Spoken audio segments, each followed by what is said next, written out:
Hello à tous, on se retrouve une semaine après l'Ironman pour faire un débrief de cette course. Donc on va débriefer les 2-3 jours qui ont précédé l'événement, le jour de la course et le lendemain, comment j'ai récupéré mentalement, physiquement, etc. J'aurais aimé dans cette vidéo mettre pas mal de footage de ce que j'ai pu tourner l'avant-veille, le jour de la course, le lendemain, etc. Ça va me demander trop de montage, je suis nul en montage, donc je ne le ferai pas. Par contre, je travaille déjà avec un monteur pour qu'on fasse une vidéo de 3-4 minutes, justement uniquement des photos, il n'y aura pas de débrief, ça sera uniquement des vidéos d'avant, pendant, après la course. Et donc ça, je pense que ça sortira d'ici 2-3 semaines. Donc c'est parti, j'arrive sur place, donc à Cascais le mercredi après. Donc la première chose que j'ai faite, c'était mettre ma wetsuit et aller me faire une petite séance natation. Donc j'ai fait, je crois, à peu près 1,5 km à un rythme vraiment très cool. Le but, c'était de m'acclimater à la zone, de savoir un petit peu, de connaître un petit peu le courant. Ça faisait aussi pas mal de temps que je n'avais pas nagé en mer avec ma combi, donc je voulais vraiment me remettre dans les sensations au niveau du portage, de la flottaison, etc. Donc vraiment super natation. Je pense qu'à ce moment, il était déjà peut-être 20-30 athlètes dans l'eau à faire la même chose. Donc l'ambiance est là, quoi. Tout le monde est à fond. Tout le monde est concentré, on sent les regards focus, etc. Les gens qui s'attardent à faire les dernières préparations, vraiment au top. Le jeudi matin, j'ai emmené mon vélo en réparation parce que je crois que le lundi ou le mardi, j'ai mon frein arrière qui m'a quasiment lâché. Donc il fallait absolument que je résolve ça. Donc on me change mon frein arrière, on règle mon dérailleur, on huile la chaîne, etc. On nettoie tout bien. Donc voilà, le vélo pépite pour la course. Du coup, j'ai été le tester le jeudi soir. Je crois que j'ai à peu près fait 1h15, juste histoire de reconnaître le début du parcours, de reprendre un peu des bonnes sensations, etc. Et profiter du paysage parce que clairement, rouler en bord de mer comme ça, c'est vraiment juste magnifique. Le vendredi, ça a été une journée vraiment très cool, hein. Le but du vendredi, c'était vraiment de s'économiser au max. Donc c'est là où j'ai été chercher mon dossard. J'ai fait un tour un petit peu dans le village, etc. Un petit plouf en mer. J'ai chillé peut-être 1 heure ou 2 sur la plage. Vraiment, le but était juste de décompresser, de se relaxer et puis de se préparer, tu vois, mentalement, de commencer à plonger dans cette mentalité de l'athlète, dans cette mentalité de quand même quelqu'un qui allait faire un effort de 12, 13, 14 heures. Donc j'avais besoin juste de me ressourcer avec moi-même. Et donc voilà, donc peut-être je dîne assez tôt, 19h, je pense à 21h, 21h30, je suis couché. Et là, samedi matin, jour de course. Réveil 4h45, donc je fais ma petite routine, mobilité. Mon petit déj, j'ai gardé exactement le même. La plupart des athlètes conseillent de manger du riz. J'ai pas voulu changer mes habitudes. Peut-être que j'aurais dû, donc il y a des tests qui vont venir aussi. Parce que au niveau du marathon, vous le saurez plus tard, mais grosses douleurs au niveau du foie ou de l'intestin ou de l'estomac ou je sais pas trop. Donc peut-être cette petite nutrition a changé avant course, mais voilà. Donc on se prépare, on retourne faire le check du vélo. Le vélo est bien, on met la nutrition dedans, on vérifie la pression des pneus, tout est nickel. J'attache mes chaussures donc sur mon vélo, puisque je cours pieds nus, je saute direct, mes chaussures sont déjà attachées sur le vélo. Très peu font ça. En vrai, uniquement les professionnels font ça. Il y avait peut-être genre 30 vélos qui avaient ça. Mais j'ai besoin à chaque fois de me mettre dans cette mentalité de faire les choses comme un professionnel, même si tu n'as pas encore le niveau du pro. Juste avoir la mentalité de ces personnes-là, de ces athlètes. J'ai besoin de ça. Donc j'étais peut-être un des seuls amateurs à être pieds nus dans mes chaussures pendant les 6h15 de vélo. Mais voilà, j'en avais besoin, super cool, j'ai pas de problème aux pieds. Donc bref, voilà, donc le vélo est top, tout est nickel. Donc là, on rentre à la maison. Et donc il y avait l'Alpha Ironman qui partait donc avant l'Ironman, donc sur le coup de 8h moins 20, 7h40. Donc je descends pour voir, donc hymne du Portugal, donc super cool, discours de motivation en plein milieu du sunrise, donc vraiment un paysage mais incroyable, vraiment j'en ai encore des frissons à en parler. J'avais des larmes aux yeux vraiment à ce moment-là parce que je me disais... Ça y est quoi, c'est bon, c'est la journée, tant d'attendre pour ça, tant de mois à attendre, tant de mois à s'entraîner, à se préparer psychologiquement, mentalement pour cette journée. Et on y est quoi, ça y est, c'est aujourd'hui, dans 1 heure, c'est le départ, etc. Donc voilà, les premiers athlètes partent sur l'Alpha Ironman. Donc moi, je décide de rentrer à ce moment-là pour mettre ma combi, alors que tous les athlètes du full Ironman étaient déjà en combi, en fait, prêts à partir. Moi, en mode très calme, très peace, je dis non, je descends en maillot de bain, je remonterai mettre ma combi, etc. Donc je remonte mettre ma combi, je redescends aux alentours de 8h10, donc impeccable. Et là, donc j'arrive au niveau de l'entrée de la course, je commence à enfiler ma combi. Et là, je me dis, merde, j'ai oublié ma vaseline. Donc la vaseline, en fait, c'est hyper important pour se mettre donc, tout autour du cou pour éviter les frottements de la combi. Parce que clairement, sur mon Alpha Ironman, j'avais vraiment été brûlé énormément. Donc là, j'avais vraiment fait en sorte d'acheter de la vaseline pour me protéger. Et donc j'arrive à ce moment-là et je me dis, merde, j'ai oublié la vaseline. Donc là, je sais que clairement, je ne peux pas faire 3 km 8 de natte sans me protéger la nuque parce que sinon, je vais sortir extrêmement brûlé. Donc je repars à la maison, je la cherche partout, impossible de la trouver, je la cherche 5 minutes, 10 minutes, c'est à la pression qui augmente. Tu es là, mais putain, les athlètes commencent déjà à partir parce que je les entends, etc. Je finis par la trouver au bout de peut-être 5-10 minutes. Je m'en badigeonne plein n'importe comment, je redescends et en fait, je m'aperçois que tous les athlètes sur le full sont partis. Genre, il n'y a plus personne sur la plage, tout le monde est dans l'eau. Donc, je renfile ma combi en 2 secondes, je saute par-dessus la grille, je cours. Donc, sur la plage, je suis ah ouais, faites du bruit pour tout le monde, etc. Parce qu'il n'y avait vraiment plus personne, plus aucun athlète. Donc, bien sûr, j'arrive du coup au niveau de la ligne de départ, déjà à moitié essoufflé, entre l'excitation, le stress, il n'y a plus personne, le fait que je me suis tapé un sprint sur la plage pour arriver jusqu'au départ. Et donc là, je pars, j'allume ma montre et là, je mets les pieds dans l'eau, je me dis, je prends juste 1 seconde pour me dire, ça y est, c'est parti. C'est parti quoi. Genre là, je vais vivre la journée la plus intense de ma vie. Je pars sur 12 à 14 heures d'effort, j'en ai des frissons de ouf. Et juste se dire, ok quoi, ça y est, tout ce que tu as fait, c'est pour maintenant. C'est pour cette seconde précisément. Et là, en fait, je me lance et je rentre dans un flow de ouf, quoi. Je kiffe ma natation, mais du début à la fin. Alors que, honnêtement, je l'appréhendais un petit peu puisque mon max que j'avais fait à l'entraînement, c'était 3 km 100. Là, on avait 3 km 8. Donc, j'appréhendais un petit peu quand même. C'est presque 4 km de natation. Je partais sur à peu près 1h20, 1h30. Donc, c'est super long. Et en fait, gros kiff. Gros kiff. Je nage.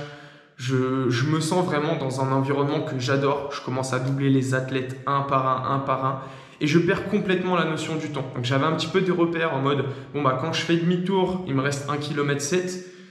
Et honnêtement, je ne savais pas si j'étais à 30 minutes de natte ou 50 minutes de natte ou 1 heure de natte. J'étais juste trop bien.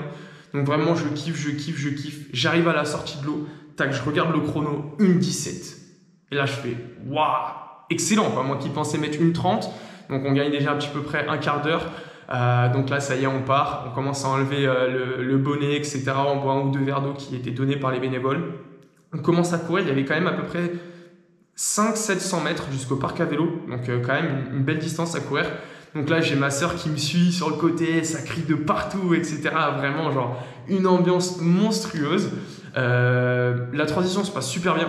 Tout était vraiment préparé mentalement. J'avais déjà tout visualisé. Mes lunettes, la bouffe, le casque, le dossard. Hop, on part chercher le vélo, on court. Je pars sur le vélo et là, vraiment, je me suis éclaté pendant 180 km. C'était incroyable. Donc, c'était 2 boucles de 90 km.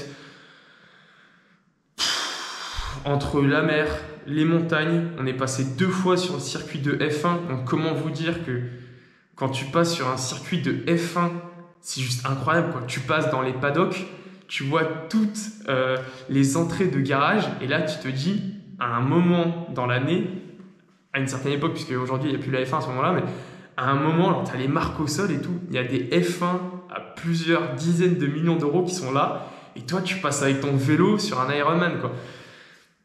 Donc, sur les virages, je me suis éclaté, etc. Enfin, vraiment incroyable. La vue était ouf. Les 30 derniers kilomètres du vélo ont été un peu compliqués parce qu'on avait un vent de face. Donc, comment te dire, quand tu arrives déjà à 150 km de vélo, je devais être à peu près à 5h20, 30. Quand tu prends un vent de face sur les 30 derniers kilomètres, physiquement, ça commençait à être dur et mentalement, c'est très dur aussi. Mais bon, c'est pas grave, on a bien kiffé. Au niveau de la nutrition, mon coach la veille m'avait vraiment dit hyper important de bien se nourrir, de bien s'hydrater. Donc j'ai dû boire à peu près 4 litres d'eau, je pense, sur les 6 heures de vélo. Toutes les demi-heures, je mangeais. Donc vraiment nutrition, hydratation vraiment impeccable. L'objectif était vraiment de recharger au max les réserves parce que j'avais peur du marathon. Je savais absolument pas comment ça allait se passer sur le marathon, comment j'allais réagir physiquement, comment mon estomac allait réagir, est-ce que j'allais pouvoir me nourrir correctement, avoir suffisamment d'énergie pour courir à 42 km.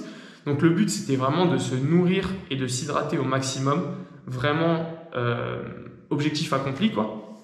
Donc j'arrive au parc à vélo, je dépose mon vélo, je sors du vélo, je pose les jambes et bizarrement, je me sentais frais. Trop frais, tu vois. Donc, je commence à avoir un excès de confiance, je commence à avoir une explosion de dopamine en moi en me disant mais ouah, je suis vraiment une machine, je suis un monstre, le marathon ça va être trop facile. Je regarde la montre, je suis à 7h50 d'effort, quoi, de course. Donc je me dis, putain, 4h10 pour faire le marathon, honnêtement, ça peut carrément se gérer. Là, j'ai vraiment une forme de ouf. Donc je pars vraiment sur les chapeaux de roue, vraiment à me forcer à ralentir, quoi, tu vois, parce que j'avais envie d'y aller. Et je me dis, non, ralentis, fais gaffe, tu peux péter. Donc, les 10 premiers kilomètres se passent super bien. Je crois que je passe les 10 kilomètres en moins d'1 heure. Donc je me dis, quoi, c'est bon, à ce rythme-là, le full en moins de 12 heures, ça peut se faire. Le marathon à 4 heures, ça peut se faire.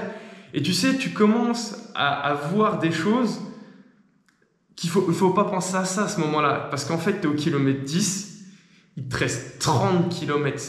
Donc, faut pas commencer à se dire, et je pense que ça a été une de mes erreurs, c'est pas un excès de confiance, mais tu sais, c'est trop de dopamine, trop d'entrain à y aller. Et en fait, mec, il te reste 30 km, quoi. 30 km, c'est énorme. Et en fait, le but, et c'est vraiment là sur ce sur quoi je veux vraiment travailler, c'est profiter et vraiment se focaliser sur le moment présent, sur chaque pas de course. Et j'ai essayé d'avoir cette pensée pendant le marathon, mais évidemment, c'est quand même super compliqué. C'est, tu es au kilomètre 10, pense pas au kilomètre 30 ou 35 ou 42. Tu sais, surtout que tu vois les panneaux, tu te dis, oh, ça va être trop cool quand je vais être au kilomètre 35, tu vois. Non, tu es au kilomètre 10, pense au kilomètre 10 plus une foulée, pense au kilomètre 10 plus 2 foulées. Vraiment, sois dans le moment présent à fond.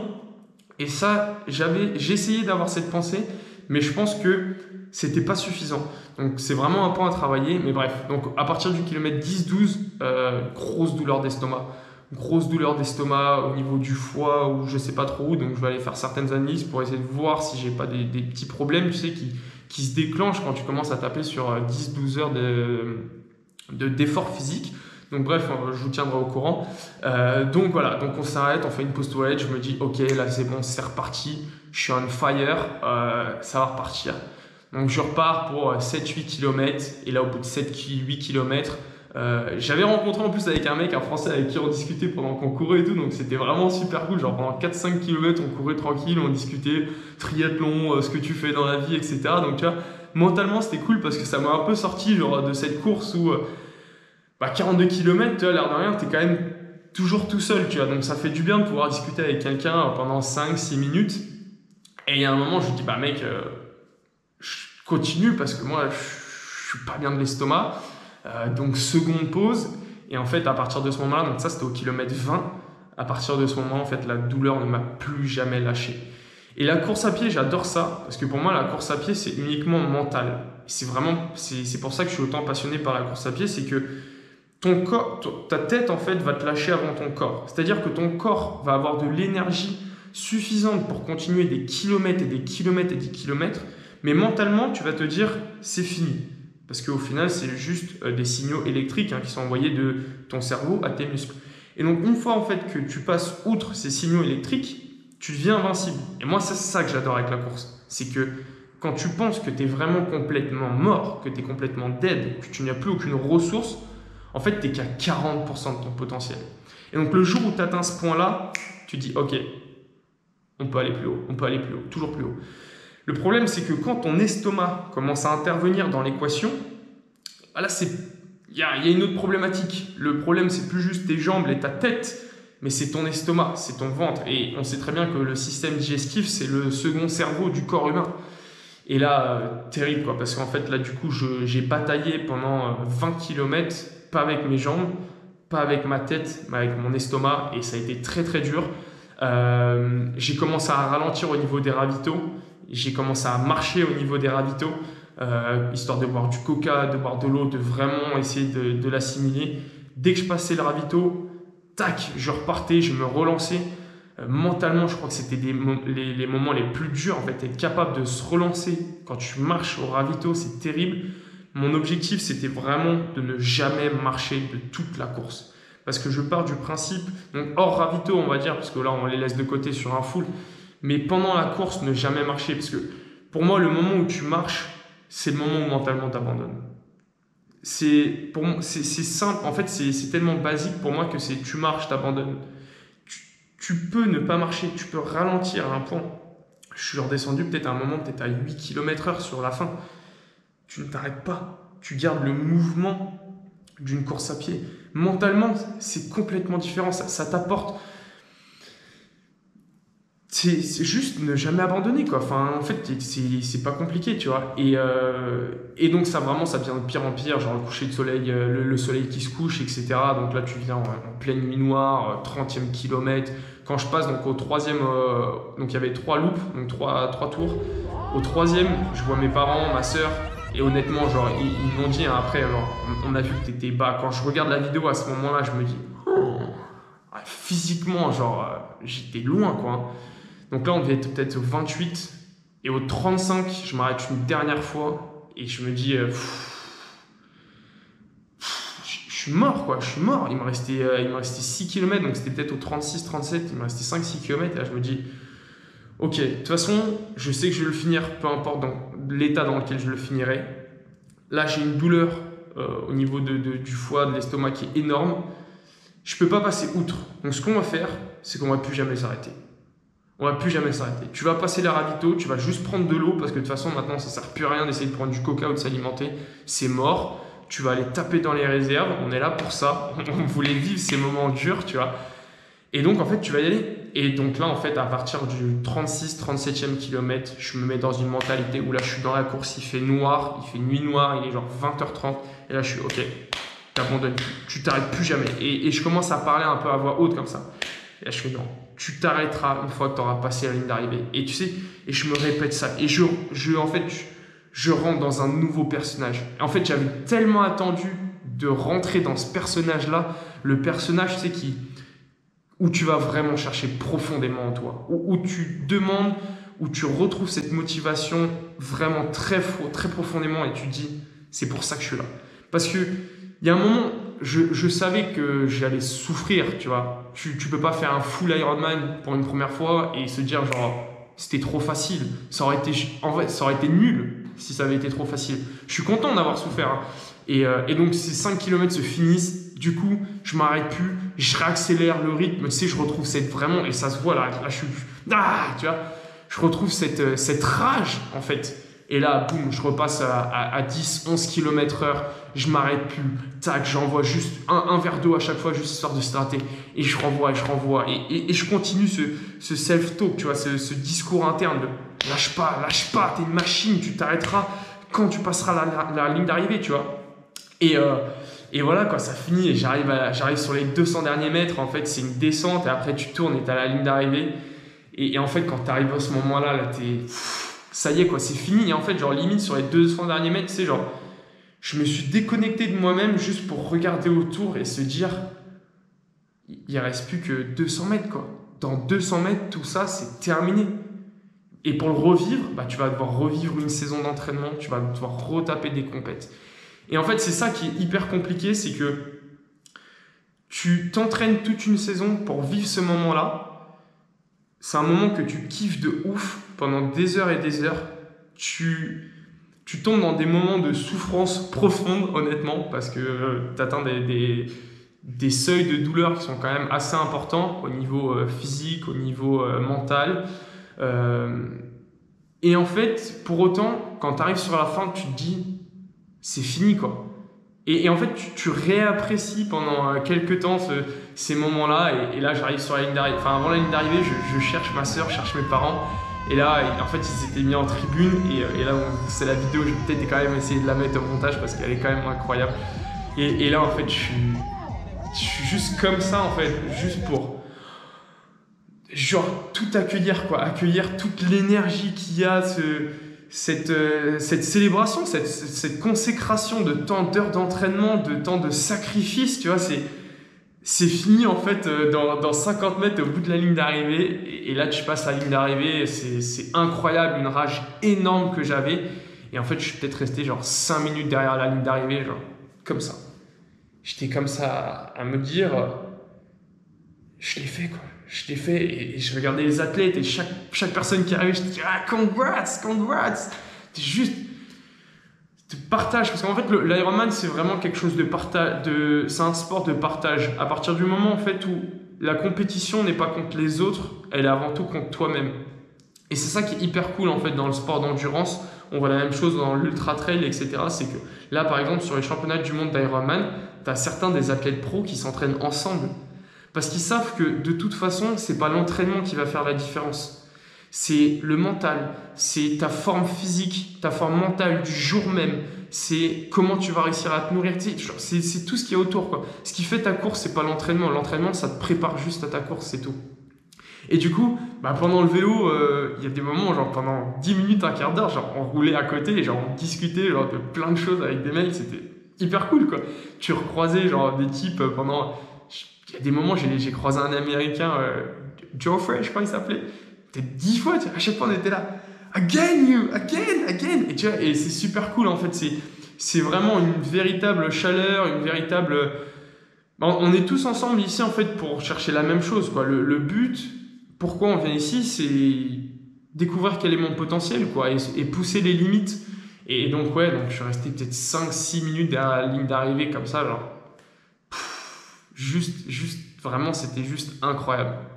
Et voilà, quoi, ça se finit comme ça. Et du coup, honnêtement, derrière, toute couverture de survie, parce que l'air de rien, il est 21h30 quoi, quand je finis. Donc, tu viens du coup, en 12h39, parce qu'au final, le temps était pour moi quelque chose d'hyper important, en fait, au début. En fait, maintenant, je m'en fous clairement. Le but de l'avoir fini est déjà tellement ouf. Donc, au niveau des temps, ça fait 1h17 pour la natation, 6h15 pour les 180 km de vélo et 4h48 pour le marathon. Et donc, je crois qu'il y a peut-être 10 minutes sur la transition 1 et peut-être 8 minutes sur la transition 2, quelque chose comme ça. Donc, ça fait 12h39 au total. Et donc, honnêtement, tu vois, t'es frigorifié. Donc, je mange un petit truc, mais honnêtement, j'arrive pas à manger. Tu vois, t'as pas envie de manger quand t'as fait 13 heures de sport. Donc, fallait que j'aille chercher mon vélo le soir même, tu vois. Donc, je rentre à la maison, je prends une douche, je ressors en jogging sweat, etc. Honnêtement, avec un petit peu de difficulté déjà à marcher, tu vois. Je vais chercher mon vélo, je rentre à la maison, il est minuit. Et tu sais, genre, je rêvais de cette bière d'après-course, tu vois. D'aller m'asseoir au bar et de prendre une grosse pinte. Et en fait, à ce moment-là, il est minuit. Je regarde tout le monde à la maison. Ils étaient limite plus fatigués que moi parce qu'en fait, je me rends compte que être supporter d'un Ironman, c'est super compliqué. Dans le sens où, eux aussi, pendant 12 heures, genre, ils sont restés dehors. Mais eux, à m'attendre, genre pendant le vélo, moi je me suis éclaté pendant 6h15, eux ils m'ont fait une seule fois, tu vois, et je suis passé sur la vidéo, je passe genre en 3 secondes. Et donc en fait, tout le monde est éclaté, et là je me dis, bon, c'est peut-être pas l'idéal non plus de boire une bière, ça fait quand même déjà 6 semaines que j'ai pas bu d'alcool. Si je bois une bière maintenant, est-ce qu'elle va pas me monter au cerveau genre toute la nuit, et ça va me faire passer une nuit de merde, sachant que je sais pas déjà comment je vais passer la nuit, donc au final, je suis allé me coucher vers minuit et demi. Assez compliqué la nuit en fait, tu te réveilles avec genre des courbatures de ouf, genre tu tends tes muscles, t'as vraiment les muscles qui sont durs et le lendemain matin je me suis réveillé pas trop tard, je me suis réveillé, première chose que j'ai été refaire c'est 15 minutes dans l'océan direct, eau froide bien sûr pour la récup, il n'y a rien de mieux. Et en fait derrière concrètement le dimanche j'ai passé ma journée à manger et à dormir. J'ai mangé, du coup le midi pour autant j'ai bien bu, tu vois, un peu de rouge, sangria, tout ça, je me suis vraiment fait plaisir, je suis rentré, j'ai fait une sieste de 3 heures, je me suis réveillé dans un autre monde, je suis retourné faire 15 minutes, genre 19 heures au sunset déjà, 15 minutes dans l'eau froide, et voilà quoi, et donc là on est dimanche, donc ça fait 8 jours, hier j'ai fait 6 km 5, franchement impeccable, donc là j'arrive à un taux de récupération qui... et entre 90 et 95%. Donc voilà, donc là maintenant on s'amuse un petit peu au niveau de l'entraînement. On reprend vraiment l'entraînement à partir de la semaine prochaine, voire peut-être 10 jours. Et voilà quoi, l'objectif pour l'année prochaine est déjà en tête, donc on le partagera dans une autre vidéo. Et voilà comment s'est passé mon Ironman, quoi. Franchement, c'était une expérience de fou. Je pensais pas que j'aimais autant ce sport. Tu vois, comme objectif pour l'année pro, j'avais plus le trail. En fait, je me suis rendu compte que la combinaison de ces trois sports, c'est juste incroyable. Ça demande une polyvalence extrême, ça demande une régularité dans l'entraînement, une discipline. Et en fait, c'est tout ce qui tourne autour du triathlon que j'adore. Donc on va rester sur de l'Ironman dans tous les cas. Et voilà comment ça se finit. Donc le débrief, c'était super cool. Je ne sais absolument pas combien de temps ça a duré encore. Je pense que je me suis pas mal écarté. J'ai beaucoup aimé faire cette vidéo. En fait, c'était super cool de repartager un petit peu tout ça. Mettez en commentaire si vous avez des questions. J'aimerais bien refaire une vidéo en fait avec plein de questions. Donc le maximum de commentaires que vous laissez, ça fera l'objet d'une nouvelle vidéo. Et voilà, je devais sortir un vlog pour l'Ironman, mais encore une fois, je suis nul au montage et j'ai pas encore une équipe qui m'accompagne pour faire les vidéos, pour faire le montage, etc. Donc on va skipper le vlog sur mes derniers jours avant course. Et voilà quoi, it's done, le débrief est fait et on se dit à bientôt pour un prochain débrief de course. Peace. Elle est nulle cette fin de vidéo, putain.